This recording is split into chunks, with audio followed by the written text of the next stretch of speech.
there might be a few things in here you didn't know, but in my opinion, Dr. Shiva is the foremost ecofeminist scholar and activist in the world.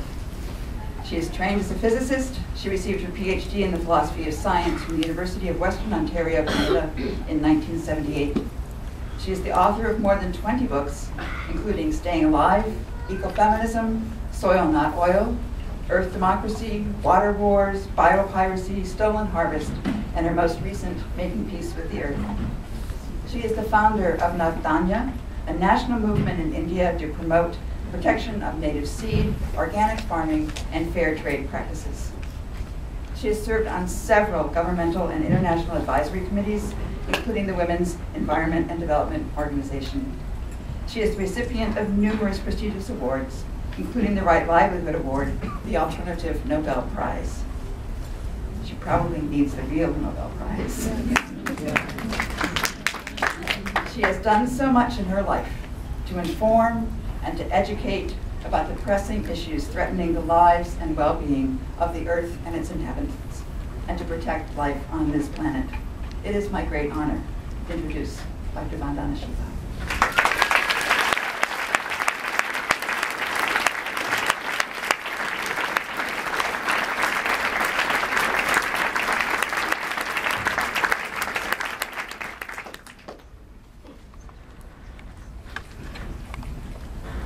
Thank you so much, Beth. Thank you to all the many, many organizations that worked to organize my travel all the way north to this frozen land. And it is beautiful. My hotel room window looks out to Lake Superior. And even without the water, when it's just snow, she is impressive. And when you were reading out all the groups that I've organized, it confirmed my thesis that small is big.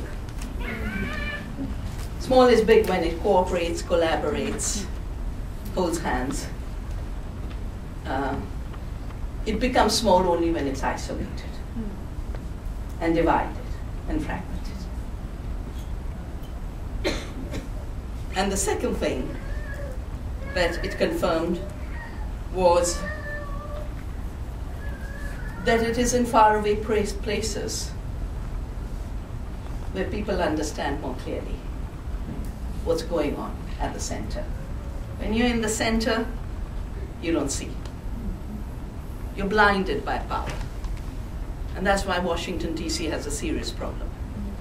Not just with respect to this country, but the whole world. In our country, when something goes wrong in policy, they just say, Washington consensus. Which is basically the consensus in today's time of unleashing a planetary war. And we're not talking about the future. We're not talking about something that might happen. We're talking about something that is happening every day, everywhere. Yesterday evening, Winona LaDuke had come in to have tea with me and was talking about the Keystone Pipeline and the mines. No place is safe. I know not a place in India is untouched by this war. I started my environmental activist life with the beautiful, very inspiring movement called Yoko, where women came out and said, we're going to hug the trees. You'll have to kill us before you kill the tree. And all my activism has been guided by that.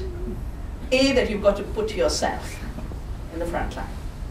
B, you have to do it with the deepest love for the land and the earth and the forests and the rivers and the seeds and the biodiversity and the people.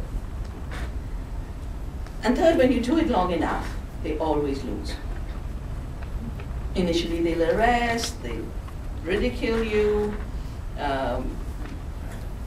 they will try and marginalize you, but at the end of it, there is not a single ecological struggle that I have been part of in the last 4 decades,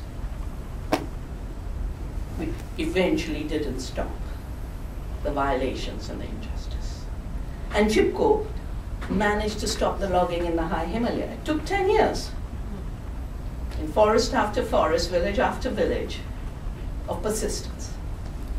So there's nothing like an instant Nescafe in the in the defense of the earth. It's all like slowly filtered, slowly brewed coffee.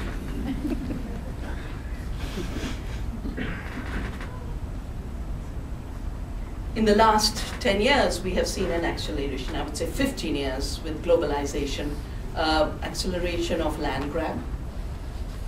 Of course, it's taking place in Africa, but it's also taking place in India. Every few years, we put together the evidence from all the movements we support against land grab. And the number of people being killed is unimaginable, because no one will give up their land.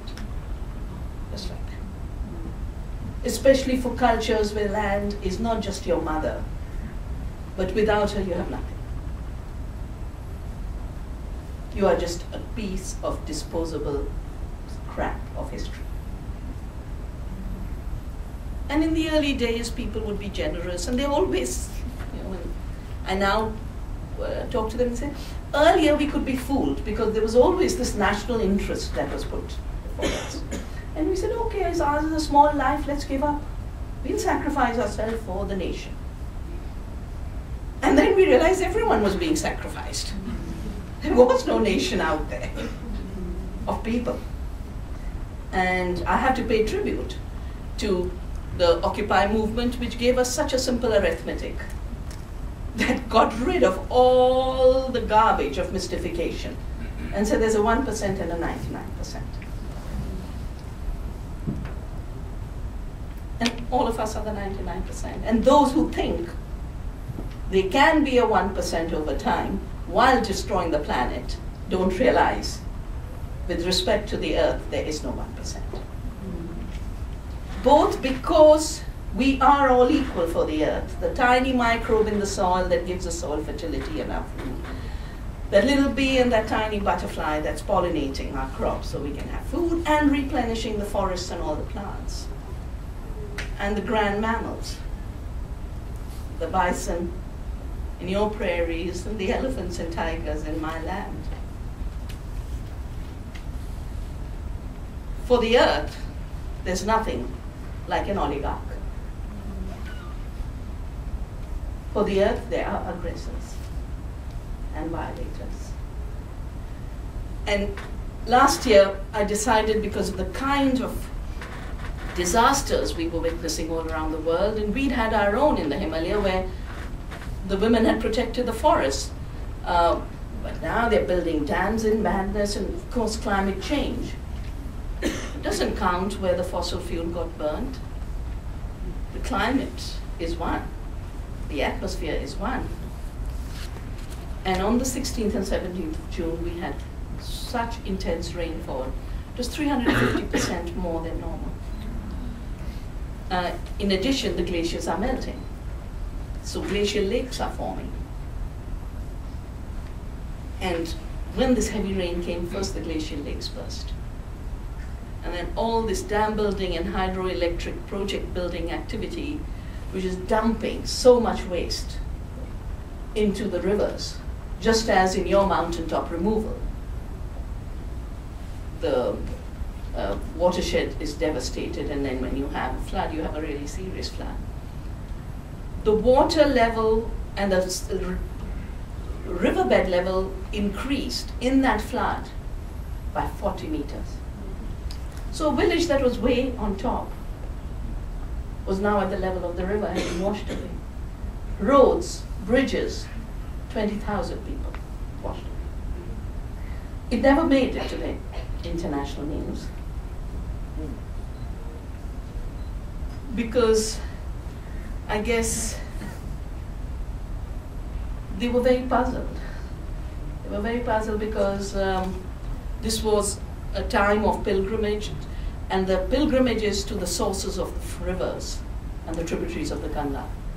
Every river is a sacred goddess.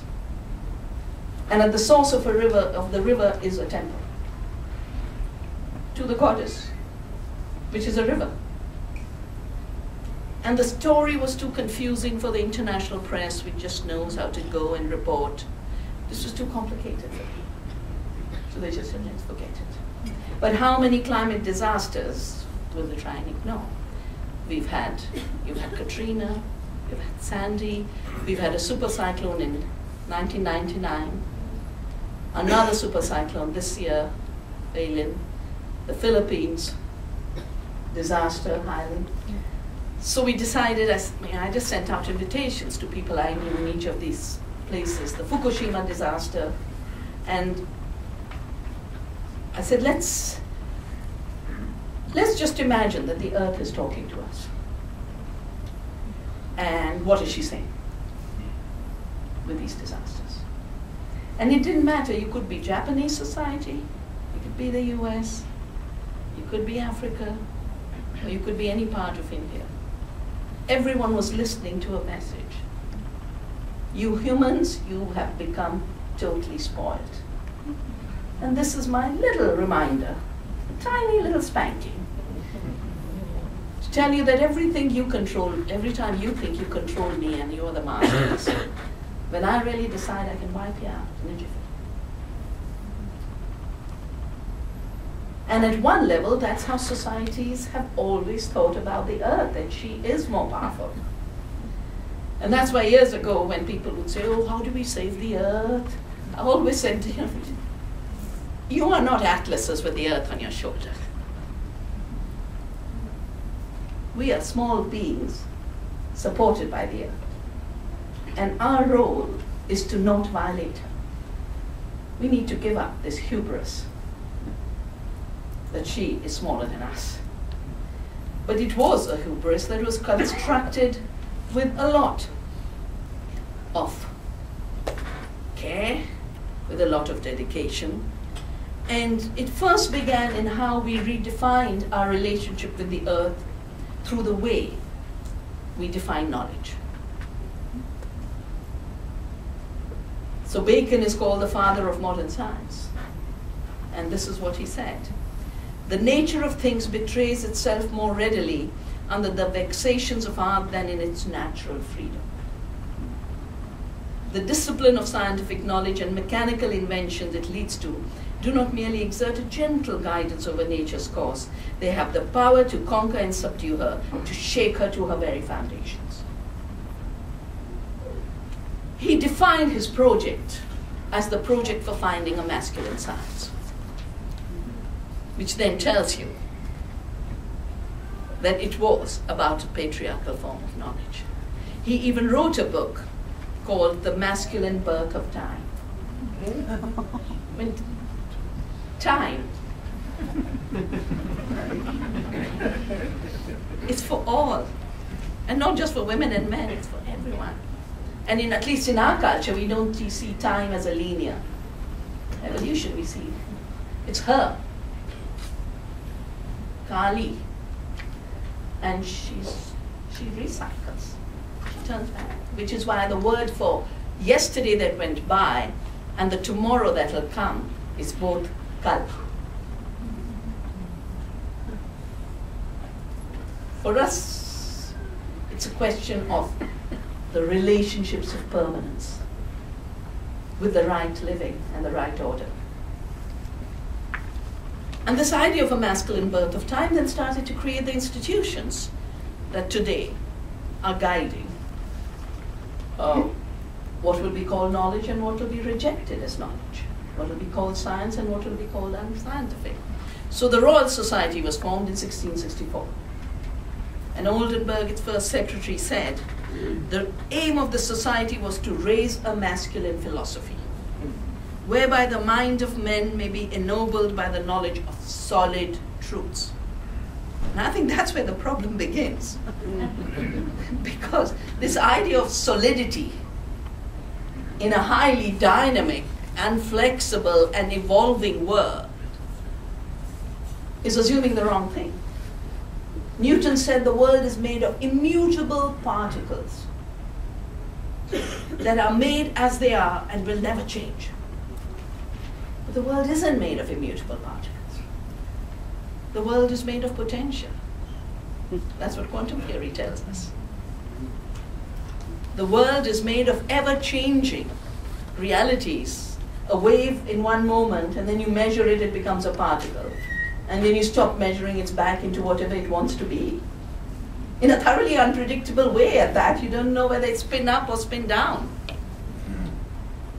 The nature of nature is relatedness, non-separability, dynamism, and evolution waiting to express itself according to the particular conditions. So what we call things are really expressions that come out of an interaction. Like in quantum theory, the whole measurement. That's why they say the observer creates reality. No, the observer doesn't create reality. An interaction allows an expression of potential to become whatever. In that context is its expression. But here we have the search for solid truths. And another official of the Royal Society said, the masculine aim of science was to know the ways of captivating nature, making her subserve our purposes, thereby achieving the empire of man over nature. And of course, an empire of man over nature becomes an empire over humans, other cultures. The governor of New England, Boyle, said he had to get rid of the Native Americans' idea that nature is a kind of goddess, that she needs to be venerated, because this is what is becoming an impediment to the empire of man over inferior creatures of God. The empire of man project fully laid out before it was actually established, and that's the interesting thing. Because we weren't colonized till 1757, 100 years later. But this was the mental framework, and with it went two other assumptions. With it went the assumption that the world out there was empty. They even created a legal concept for it, terra nullius. If the world isn't ruled by people like us, then it's empty. If there are other creatures, they don't exist. If there are other cultures, other races, other colors, other religions, other faiths, other beliefs, no, they're not fully human, because we are the only ones who are human. We are the measure of humanity. And man's empire over the earth was based on this very artificial separation of humans from nature, humans from the earth. Because you can't separate yourself. The minute you stop being linked to the oxygen the earth gives you, you're dead. You stop having the beautiful waters like Lake Superior gives you, you die of thirst. You stop having the food that the earth gives you, sooner or later, you're no more. Even though in India fasting is such an excellent discipline. And I have friends like Sundarlal Bahuguna of Chipko. Every time there was a problem, he'd go on fast.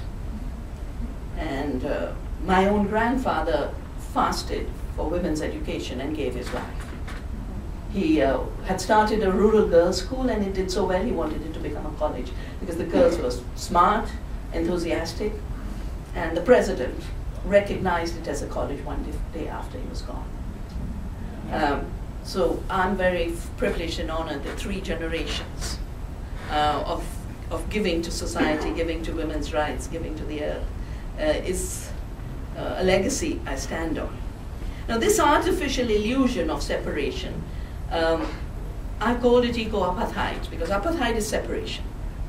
And eco-apartheid is separation in the ecological domain, of assuming we are separate from nature.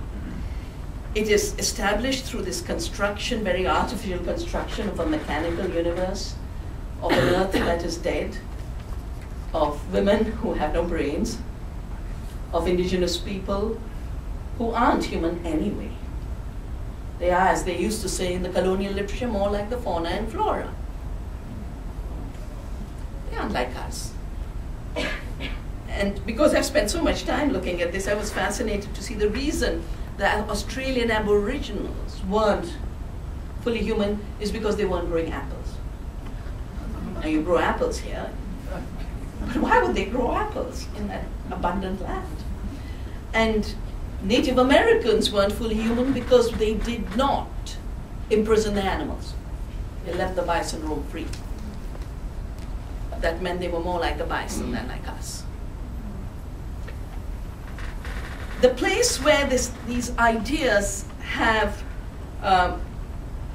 been distilled to the ultimate, and where the war against the earth is in its broadest reaches, besides the extractive industries and mining, which includes oil, is industrial agriculture. Industrial agriculture was born from war, and it continues the warfare against people. Albert Howard, who wrote the book Agricultural Testament after coming to India, reminded us that the chemicals that we use in agriculture, particularly the synthetic fertilizers, were made in the same factories that made the explosives. And they continue to be converted back into fertilizer bombs, as was the case in Oklahoma, as was the case in the Oslo bombing, as is the case with Afghanistan, because the Americans put so much fertilizer to counter the Soviets. And now every hut has fertilizer that it can convert into a bomb. And Rachel Carson reminded us that the pesticides had their roots also in war. As she writes in Silent Spring in Elixirs of Death, in the course of developing agents of chemical warfare, some of the chemicals created in the lab were found to be lethal to insects. Some of them became deadly nerve gases. Others of closely allied structure became the insecticide. The same gases that were used to kill in concentration camps then evolved into the pesticides that industry would make us believe are absolutely vital for agriculture. And things like Agent Orange were evolved for war.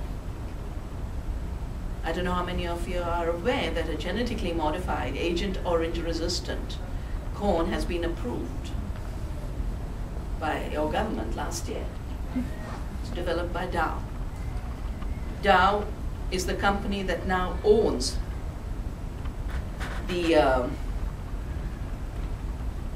Union Carbide plant, which leaked in 1984, killed 3,000 people in one night, and has killed 30,000 since then. Even today, children are being born crippled.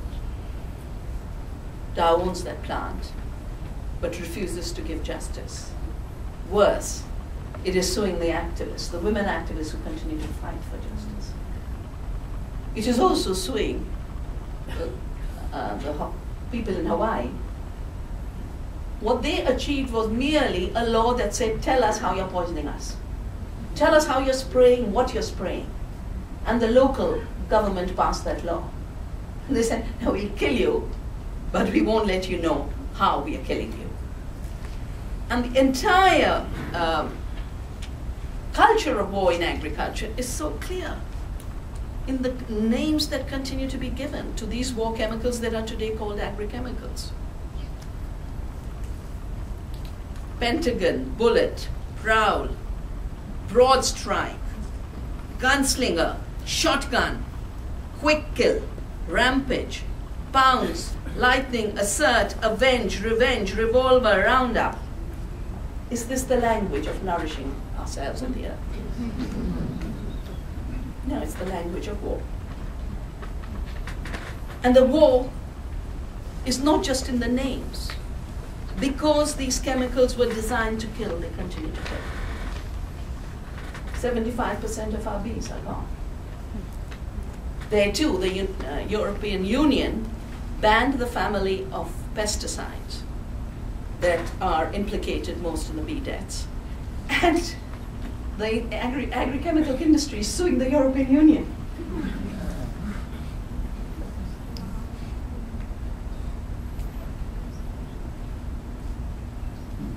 the GMOs were brought as an answer to the use of chemicals. The two big arguments used were, it's going to produce more food, and it's going to reduce chemical use. You'll never have to spray, were the advertisements of the Bt toxin crops, where a gene is put into the plant to release its own pesticide in every cell, every leaf, the pollen, the roots, everything. A study was done in Cornell, feeding larvae of the monarch butterfly with Bt pollen and non-Bt pollen. All the monarch butterfly larvae eating Bt pollen diet. We did a study on soil organisms in the region where Bt cotton is growing in India. Within 4 years of cultivation, 22% of beneficial organisms had gone, including the organisms that take biomass, the leaves and the twigs, and turn it into soil and humus. Turns out 1,800 animals died grazing on Bt cotton fields. And when the autopsy was done, they found there was undigested material. That the bacteria that allows the bovine to digest what they eat is dead. And therefore, the stuff is just sitting. And I remember traveling in this Bt area long before we did the study. The temperatures are 50 degrees centigrade, you can convert it into Fahrenheit. And it's burning hot. And I see this woman in a field preparing to plant her next cotton crop. And she is putting together all the leaves and twigs and burning them. So I'm saying to her, why are you burning this? This is biomass. It'll become organic matter, it'll become humus. And she's, the company tells us we must burn it. Now I realize why they tell them why we must burn it. Because it still has the toxins.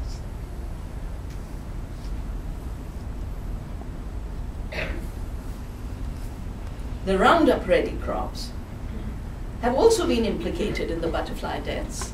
75% monarch butterfly populations are gone. The Mexicans tell me how you couldn't look at the other end of the sites where the monarch used to land. And now it's a tiny little area.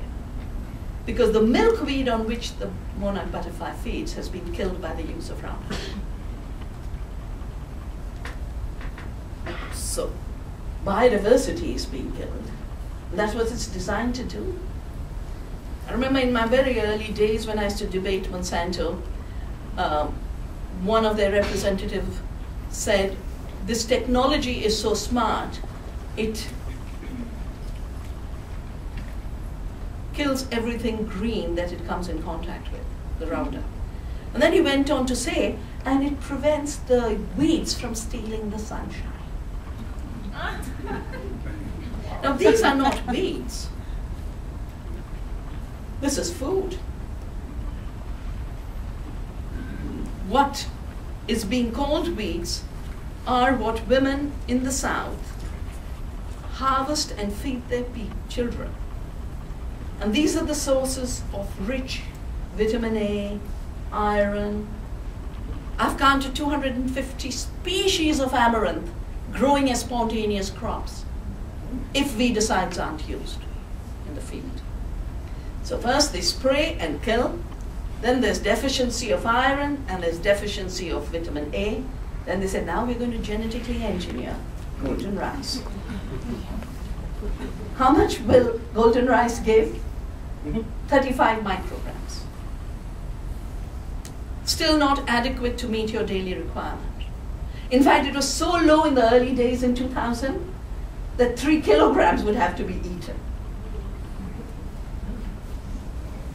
Compared to 35 micrograms per gram, the amaranth greens give you 141.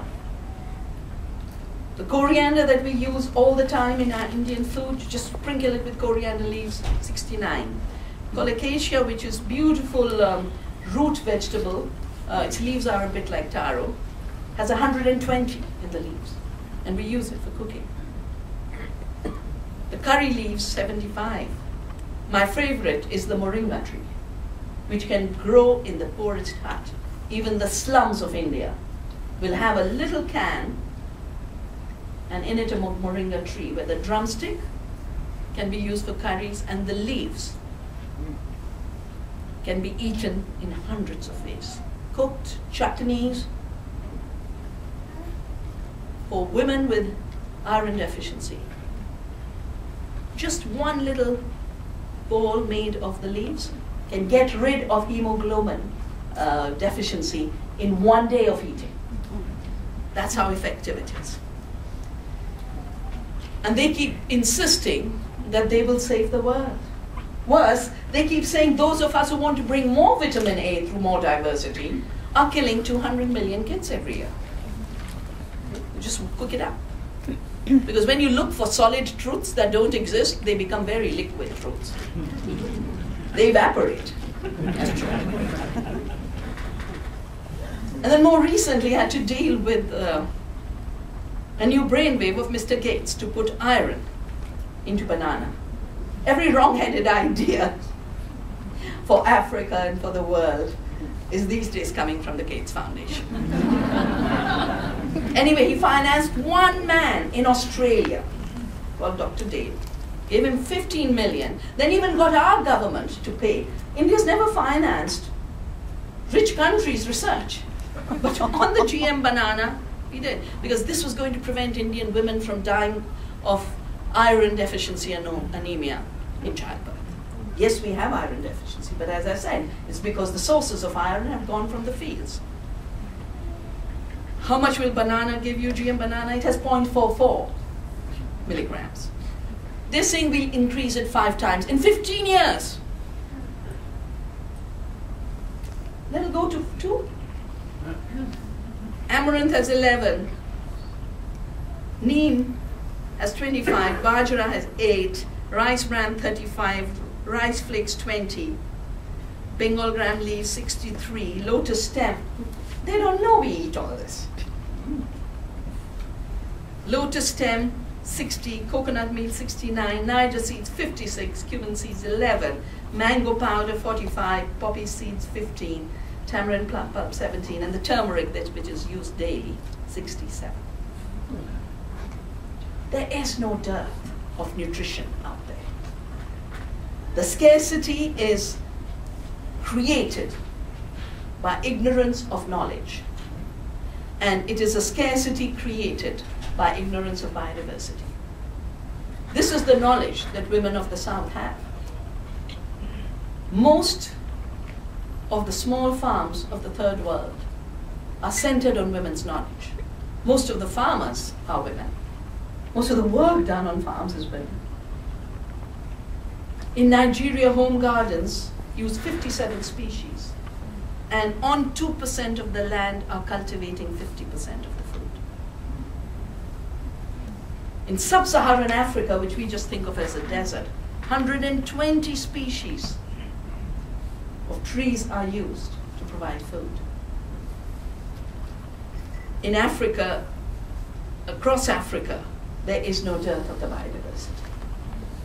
Thailand, 230 species in home gardens. In Mexico, 229 wild plants are used, over and above the cultivated. And in India, of course, I have been promoting a biodiversity-based agriculture, largely because for me cultivation was an excuse to save seeds. And in the process we realized we actually were growing more food. I hadn't intended to have a better food system. I just wanted seed sanctuaries. Wanted places where we are not using lethal toxins. And with the seed sanctuaries, telling farmers we can do ecological farming. Not only are we growing 2 to 3 to 5 times more food, and we've shifted from measuring nutrition per acre, from measuring yield per acre, to measuring nutrition per acre. Because the ultimate Cartesian achievement is to have reduced the food that becomes our blood and cells and bones and turned it into mass. Remember, Descartes said, the primary properties, res extensa, is just dimension and weight. Length, breadth, height, weight.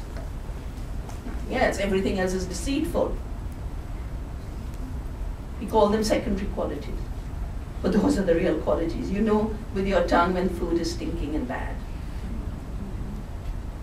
Your palate is your best guide to good food. You know with your ears when words are pleasant and words are hateful. What was called the deception of the body were the real knowledge sensors of a holistic knowledge.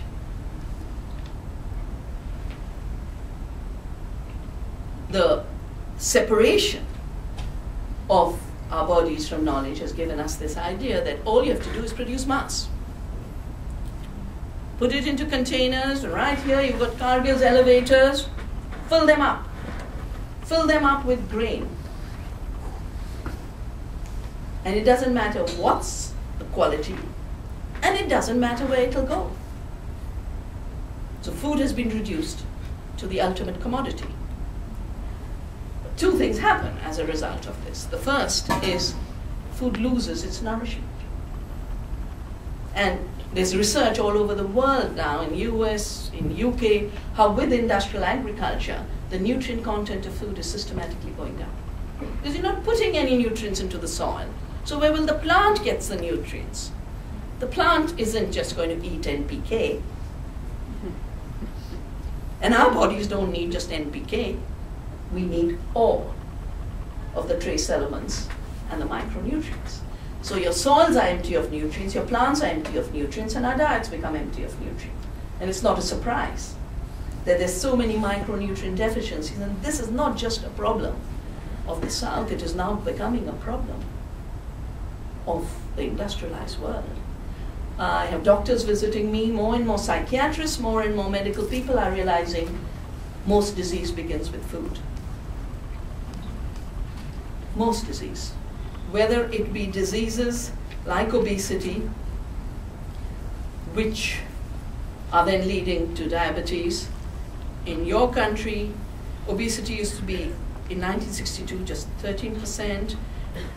2004 it became 24%, 2010 it was 36% adults, 17% children. And the assessment is 100,000 to 400,000 people are dying every year because of obesity. Diabetes deaths worldwide, 3.4 million. If you look at the explosion of glyphosate, which is Roundup,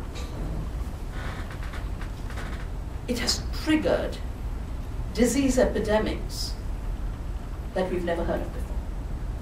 In Sri Lanka, they suddenly found that there's large-scale kidney failures. So the government put some scientists to work,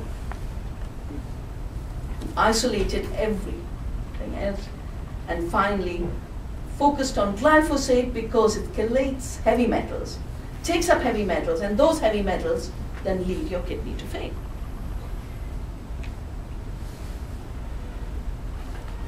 400,000 people were affected in Sri Lanka, 20,000 dead. Sri Lanka has banned glyphosate a few weeks ago.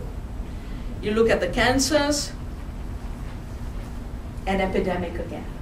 Every kind of cancer. And 1 in 4 people is going to die of cancer. They're now having to admit that these have environmental causes. While I was flying over, I read the USA Today. And there was a cover story saying 2 years ago, autism in this country used to be 1 in 88. Now it has become 1 in 68, in 2 years' time. And then they're saying, quite clearly, this couldn't just be genetic. It's something to do with the environment. Why don't they look? The chemicals that were designed to kill life continue to kill life. And 75% of all ecological problems, disappearance of species, degradation of soils, pollution and depletion of water, come from an industrial mode of farming. As I've written in my book, Soil Not Oil, 40% of all greenhouse gases are coming from industrial agriculture. And the 3 most significant are nitrogen oxides that come from nitrogen. There's a new NASA study that's just come out. that's focusing on ammonia. And so on the one hand, there's the nitrogen oxides from the nitrogen fertilizer, and then you have the methane from factory farms. And together, they are huge destabilizers. Nitrogen oxide is 300 times more damaging to the atmosphere than carbon dioxide. And of course, if you're going to have fewer and fewer people, bigger and bigger machines, longer and longer distance, and more food miles, you're going to also add the carbon dioxide. And then it's agriculture that suffers most under a destabilized climate regime. Having played with the planet, with instruments of war of all kinds, the same people now would like to continue to expand man's empire rather than take lessons. See, we could have gone wrong. What has made me dedicate myself to the issue of the seed, to start Navdanya, where, as I said, through biodiversity we are producing much more, was because the idea, the very false idea, that seed has been invented by Monsanto when they put a toxic gene into it, is so wrong. It's wrong because we have a principle called polluter should pay. Now, when I put a pollutant into a plant, Monsanto should be paying compensation to the earth and to all of us, rather than getting rewarded with patents to collect royalties.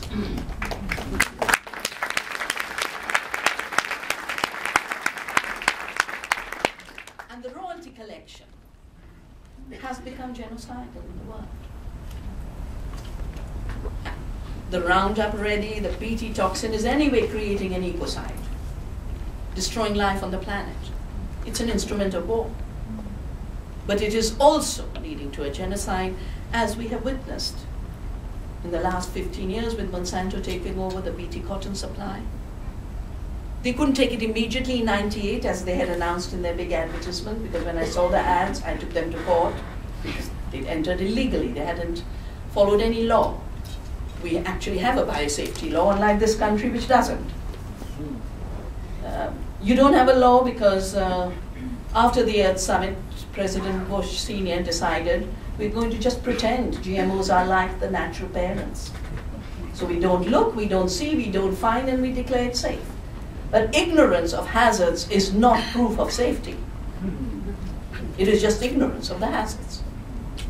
And the fact that this has become so serious in this country is so clear, with constantly crushing the efforts of citizens of their right to know if GMOs are in their food, for them to be able to make an informed choice. You saw California, 40 million poured in. Washington, 40 million. They really feel by taking away food's democracy, they are going to be able to have a society where they can force feed everyone with GMOs just because that is the way they collect royalties. There is no reason for GMOs other than royalties. And I heard this from the companies in 1987. And that's why I started to save seeds, keep them in the public domain, keep them in the commons, and take a commitment that you cannot define seed saving as a crime, because Monsanto's representative said, in writing the WTO Intellectual Property Rights Agreement of patenting of seeds and patenting of life, we were the patient, diagnostician, and physician all in one. We defined a problem, and for them the problem was farmers save seed. And we offered a solution, and the solution was now onwards it should be a crime for farmers to save seeds. And that's the day I made a commitment. It's a crime to accept patents on life and patents on seed. The seed is not invented. It's a crime to accept the criminalization of those who do their duty to the earth by saving seeds, because what bigger duty to the future than to protect the future in the seed? So I said, no, my duty is to save seeds and to share seeds. And we will not recognize any law that tries to criminalize it. Because at the end of the day, they are the crude laws that corporations write. The rules for war against the earth. the rules and laws for appropriating the gifts of the earth as their private property. And they're laws that the earth has written. They're Gaia's laws. They're laws human beings have written. The laws of human rights, our constitution, democracy. And each of them is under very, very severe threat. So I say GMOs actually could be abbreviated to be God move over. We are now the creators.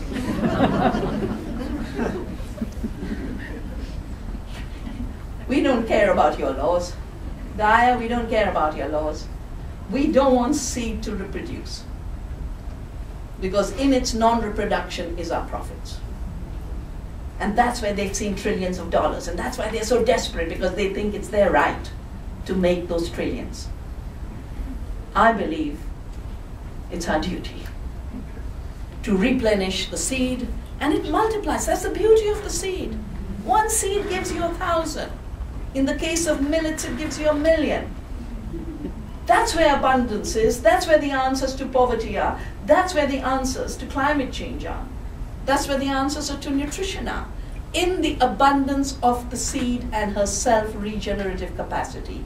In the fact that in the seed is the intelligence and memory of millennia of evolution. How does that compare with 2 years of shooting genes with a gene gun? That's how they do genetic engineering. They use a gene gun. Or they use a plant cancer. That's about how far they've gone. But in the seed is all the relationships with the pollinators and the soil organisms and the sun and our grandmothers and their grandmothers and their great-grandmothers. And what is even more significant, in the seed is the potential for all the future generations to come. All the future generations of the seed and the plants and the biodiversity, but all future generations of human beings. We are in a situation where on the one hand we have an economic system that manipulates. It manipulates at the level of rights, it manipulates at the level of how you count growth, it manipulates at the level of who contributes to society. And I'll just quickly touch on the two manipulations that we will have to go beyond. The first manipulation is the manipulation with how you measure growth. All that growth measures is destruction of nature's economy and people's economy to bring commodities to the market. It was created to finance the war. Just like the chemicals in agriculture came from the war, GDP came from the war. It was designed so that people would have less for themselves and there'd be more for the warplanes and the bombs and the armies and the ships. And it should have been folded up, just like nitrogen fertilizers should have stopped being manufactured, pesticides should have been not have been manufactured. GDP should have given a quiet rest in peace. And yet it's become the most powerful number dominating our lives because it's convenient. Just as in the war it was convenient to pull out the wealth of society, it's now convenient to pull out the wealth of society and hand it to the oligarchs. GDP today has become a mechanism of transfer of social wealth to the oligarchs. And we need to go back to the original meaning of wealth, which was the state of well-being. That's where it came from. And Aristotle had differentiated strongly between oikonomia, the art of living, that's what economics is supposed to be, and chrematistics, the art of money making. The economy is being reduced to the art of money making. And we reward those who steal from nature and steal from people and steal from the future. The second big illusion and very big construction that has been created is the idea of the corporation as a person. Yeah.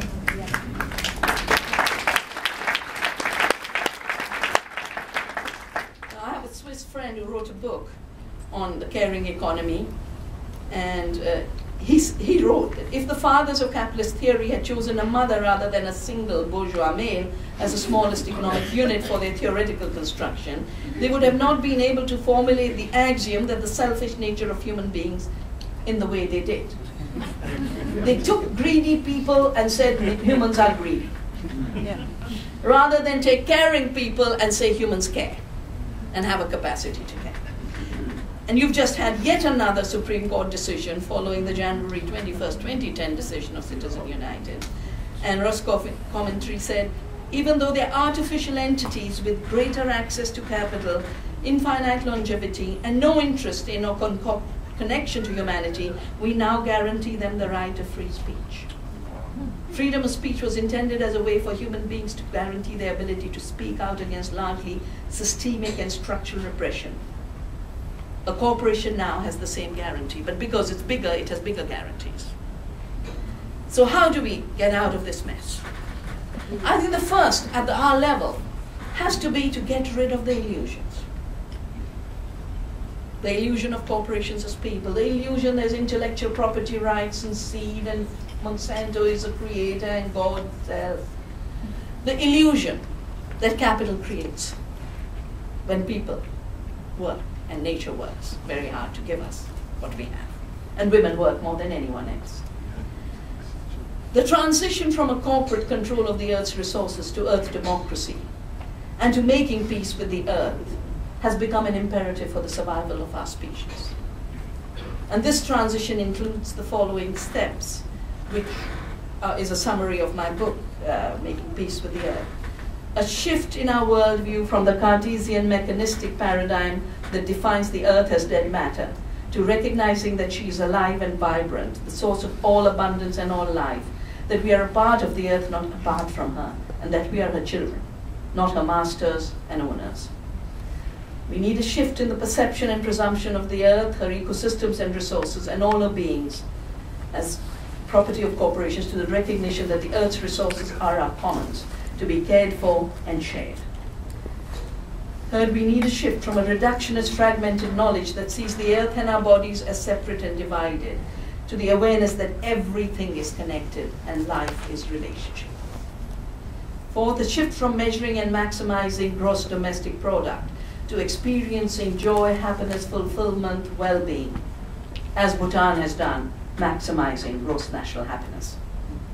Fifth, a shift from the freedom of corporations to freedom for all life on Earth. Sixth, a shift from a preoccupation with competition to a dedication to cooperation.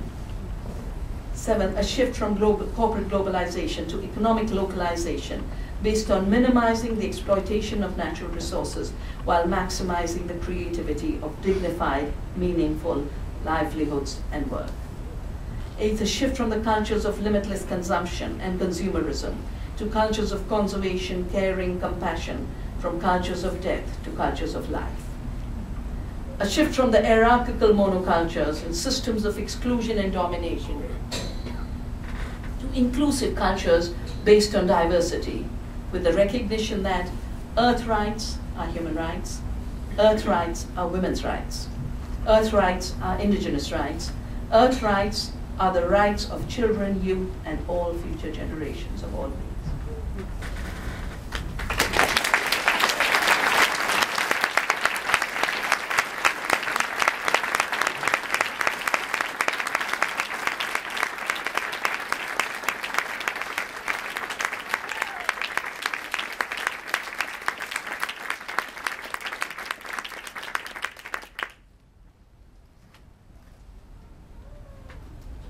Are there questions?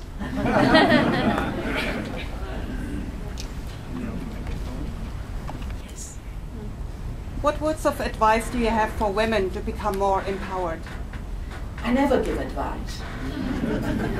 I just feel it's arrogant. But I will share my life's experiences. I, like every other woman, has been through my share of life's experiences. I remember in school we used to say, the steel is strong because it knows the hammer and white heat. So we've had our share of the hammer and the white heat and everything else. And I think we need to turn each of those into learnings. The second is, I get all the violent abuse of the machinery of public relations that Monsanto has built to keep on pushing poisons and poison-producing plants, which are GMOs, on us. And the way to deal with it is never hand over your heart or your head to them. Think from the ground and your reality and your relationships, and never give up the love.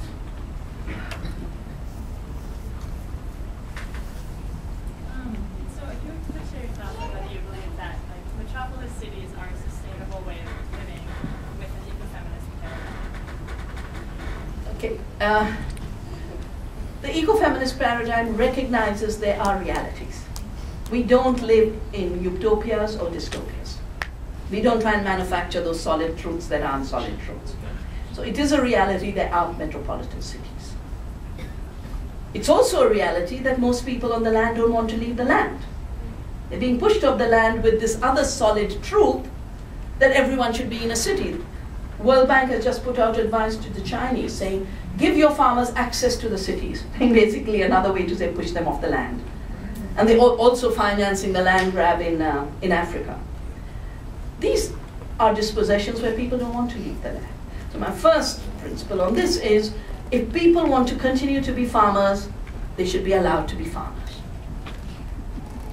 You shouldn't have coercive totalitarian methods to uproot. You shouldn't unleash a war against farmers like you've unleashed against the land. The second is, the cities themselves need to get locally embedded. Bigger cities will need a bigger local. But just because it's a big city doesn't mean it gets its soya beans from Argentina. It just means that you can have more free-range animals, which won't need beans. And the reason herbivores are called herbivores are because they like herbs. Yeah, they like grass. We seem to have forgotten that. So I increasingly think of metropolitan cities as a continuum of food production. Bring as much into the city as you can, particularly of vegetables and other things. In the seasons when you can, I realize you have seasons when you can't. We have seasons where the earth is so generous around the year. There's no season when you can't grow something. And that's another fascinating issue. All the agricultural statistics is based on the Midwest corn yield in one season. But we have 4 seasons. More, we don't just grow a grain. We have trees, and I keep saying, you want yield? I'll give you the jackfruit. For those who don't know what the jackfruit is, it's an amazing fruit, and each fruit is that big. And a tree will give you 400 in a year. You can never have scarcity. You can use it as vegetable, you can use it as fruit, you can pickle it. It's brilliant. For those who are vegetarians but like meat, they say it's like meat. Flesh. So we need to bring as much into the city through urban gardening. Then we need to link our farmers to the city. I think cities need to start planning for food as they plan for water. Show me one city that doesn't plan for water. It designs a watershed. It tries to protect that watershed. In Munich, they even pay the farmers in the watershed to be organic farmers because it's cheaper to pay them to be organic farmers than to allow the pesticides to get into water and then try and get them out. So we need food sheds. I don't think any city should exist without a watershed and a food shed. And that just means we have more intimate relationships. And our farmers actually become relevant to the city, and the city becomes relevant to an agriculture transition. But my dream is just to have more people back on the land. Because that land is where we will solve the problems. And land stewardship is where we will solve the problems. My rough calculation is this. I mean, sometimes I do sort of slip back into my map. So 70% of the food comes from small farms. which use only 30% land. Industrial agriculture, which uses 75% of the world's resources, only provides 30% of the food. Corn and soya only provide 10%. The rest is biofuel and animal feed. Now, it's easier to move from the 70% supply, which uses very little land, like our biodiverse farms in India, to be the 100% supply. While we conserve the soil and the water, because good agriculture is not a consumer of water, it's not a consumer of soil, it's not a consumer of biodiversity, it's not a consumer of labor, it's not a consumer of fossil fuel, definitely not a consumer for poisons that should never have come into agriculture. Good agriculture builds soil. Good agriculture rejuvenates and cleans water. Good agriculture rebuilds the biodiversity. Good agriculture creates good work. And that's how we have to make the shift.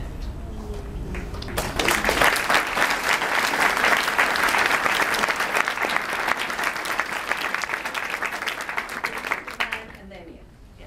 So you travel around a lot. Do you have a specific city in America or even in the world that is leading the way in an example of what we should be doing?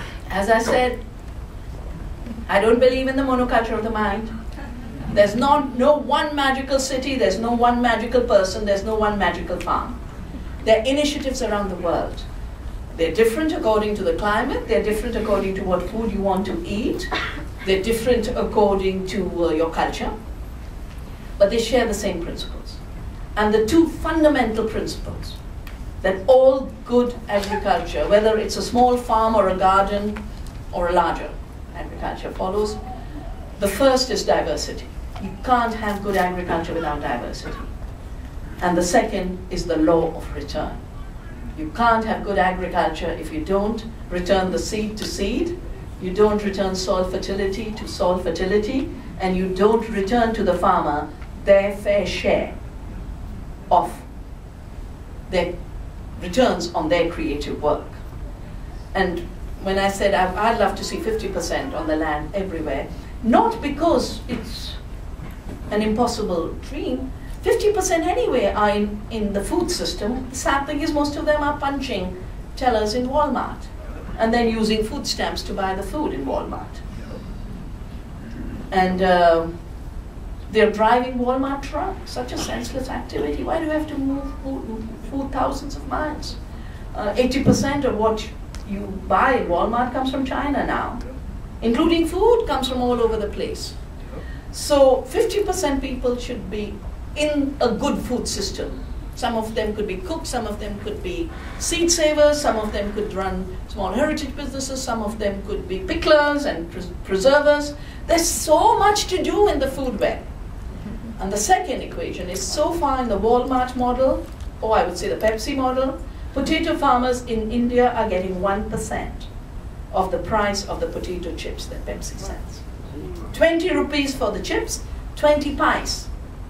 Walmart's the same. 1% of the price the consumer pays goes back to the farmer. We need to shift from that 1% model to a 50% model, both in terms of the return to the farmer and in terms of returning people to the land. We'll anyway have to do it. There are no jobs in the corporations. By the end of the project, 3% humanity will be employed by the corporations that want to destroy all public sector work, would like to have their way to destroy cooperative work. They will have the potential to employ only 3% people on this planet while controlling all of the planet's resources. Which is why reclaiming the commons becomes so important. And becoming cooperative in our ability to generate collective wealth for the common good becomes so important for the future. There was, yeah. On multiple occasions in rural India, I encountered truckloads of tomatoes dumped on the side of the road. And I was told that it was because at that point in the process, the transport of the food and all of the money that it took to grow that food all of a sudden became more expensive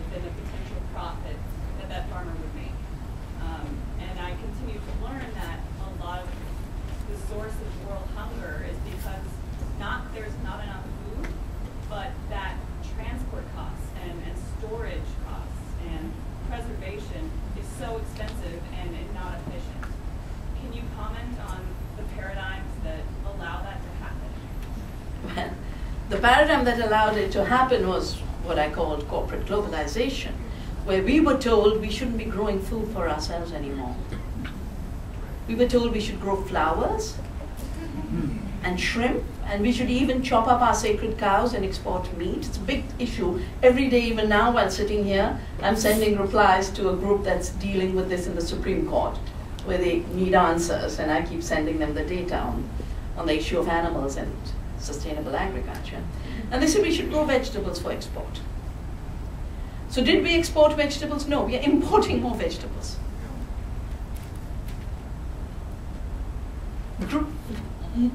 Farmers that would have grown their grain and maybe some vegetables for themselves in the local market were then sold for seeds of hybrid tomato for this miraculous market out there. The seed costs 1,000 kilograms. 1,000 kilograms. 1,000 rupees for a kilogram. What am I saying? 100,000 lakh, 1 lakh. 100,000 rupees for 1 kilogram of tomato seeds. That tomato, when everyone is asked to produce the same tomato, and you can't eat so many tomatoes, sells for 50 paise, half of a rupee. Now, you create a system where you prevent people from supplying their own food. You make them all grow for the market and then say the problem is lack of transport and infrastructure, and then Walmart says we are the solution. Will they be the solution? No, they won't. Because the real place is the local market. We have the most amazing local market. If you grow vegetables for the local market, it's never going to rot, it's never going to be thrown away. Because you'll grow the 50 kinds of vegetables local people will eat. And you'll grow them all in small enough quantity. So there's no wastage and ruination. Now this high cost of production is linked also to the proprietary nature of seed. Those potatoes that Pepsi is selling is proprietary potato for the chips. The tomatoes are increasingly becoming covered by patents and breeders' rights. The cotton story I mentioned, when Monsanto came in, 8,000% jump in the price of seed because it's royalty. And that royalty is what's leading to the increase. In the case of soya, you can turn it into biofuel, you can turn it into animal feed because of the subsidies, not because it's profitable in itself. Remove the subsidies, all of that structure will collapse. But those tiny farmers don't have a subsidy. And that's why we encourage farmers to first grow for the family. After all, everyone must eat. How can farmers be the suppliers of markets and go hungry themselves? Half of the people in the world who are hungry are farmers who are not growing food or growing it at high cost, so they have to constantly pay back the debt. The second is grow for the local market. It can never fail you because, again, your neighbors will eat. Third, grow for the regional market. Finally, grow for the national market. But work out what does the market need. And that's why, for us, food democracy is market shaped by the growers and the producers, not shaped by the Walmarts and the Monsantos and the Targets. Yes, you need to tell me when we need to wrap up, but there's one. Yeah. It appears that Narendra Modi might be your next prime minister. Mm-hmm. What should we know? Oh, is that a cover story of The Economist? The Economist. And they're afraid of him for some reason. What should we know about this gentleman? I mentioned the right-wing party that grew. The Congress has failed India deeply. Just before elections, they announced approval of 200 GMO trials. Our environment minister, who was from their party, refused because she said, I'm violating the law if I do it. They threw her out and got a corrupt minister, who's the oil minister, to do this as the first thing. Now, there's lots that's wrong with Modi, there's lots that's wrong with BJP, but I just received their manifesto and they're saying they're not going to recognize these approvals automatically. They're going to do very strict safety assessments. They're going to only approve when there's a serious recognition. They've also taken up this issue of 50%. A farmer should earn 50% above his or her cost of production. Now, there'll be other things that we don't know. We don't even know who will be, because India is so unpredictable. These polls don't tell you too much, because they talk to the first person on the street closest to the airport. You know, I'll just wait. I'll just wait to see where it goes. And we'll continue to, no matter who it is, we'll continue to try and talk sense to them and do our work. Time for one or two more questions. So we should take. So in my opinion, I mean, it just seems like the monoculture culture is, I mean, it's just breeding for disastrous collapse in everything. It would be by disease or environmental factors or something else, and it almost seems inevitable. How long do you think it will really last? Well, it's not really lasting because it keeps collapsing. And all they do is then appropriate a little more. So for example, one of our latest campaigns on no patents on seed is Monsanto wants to own all of the soya varieties of the world because they know their monoculture soya is such a narrow genetic base now that it could collapse anytime. So they're screening the world for soya diversity and taking patents on the screening. So that is why the movements for seed freedom, seed sovereignty, seed as a commons become very, very important, because that's what will then allow the diversity-based systems to grow fast enough to avoid a serious collapse. The smaller collapses are happening anyway. Oh my goodness, this is not easy. Why didn't you choose the last one then? No, you go ahead.